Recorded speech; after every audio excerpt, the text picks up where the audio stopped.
Bienvenue au Congo, ce petit coin d'Afrique centrale qui a tout pour être un joyau. Un pays au passé glorieux, un ancien royaume respecté et admiré, où l'histoire et la culture se mêlaient à la vie quotidienne.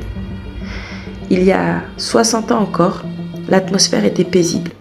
Les gens se connaissaient, se respectaient, vivaient sans clôture de 3 mètres, ni barbelés, sans peur constante.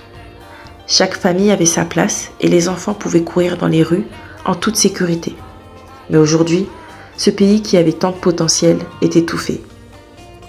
Depuis plus de 40 ans, le pouvoir ne change pas. La confiance s'est brisée. Les institutions se sont effondrées. Les écoles ne sont plus gratuites. Les hôpitaux sont en ruine. Les retraites ne sont plus versées.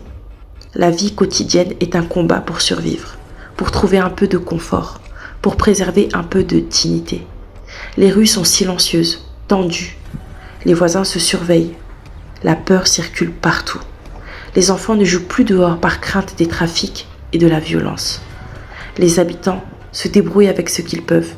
Des vêtements de seconde main, importés par des bateaux, des marchés de fortune, des petits gestes pour tenir un jour de plus.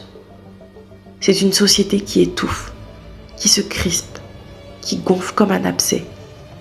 Chaque injustice, chaque défaillance du système alimente la frustration et le désespoir.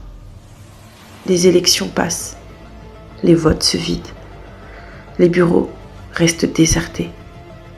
La population sait que sa voix ne compte pas.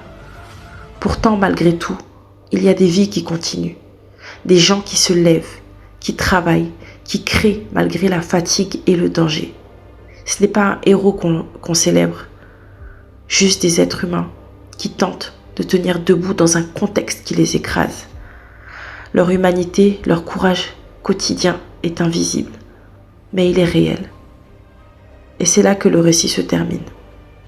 Sans faux espoir, sans illusion. Ce que je veux montrer, c'est la vérité.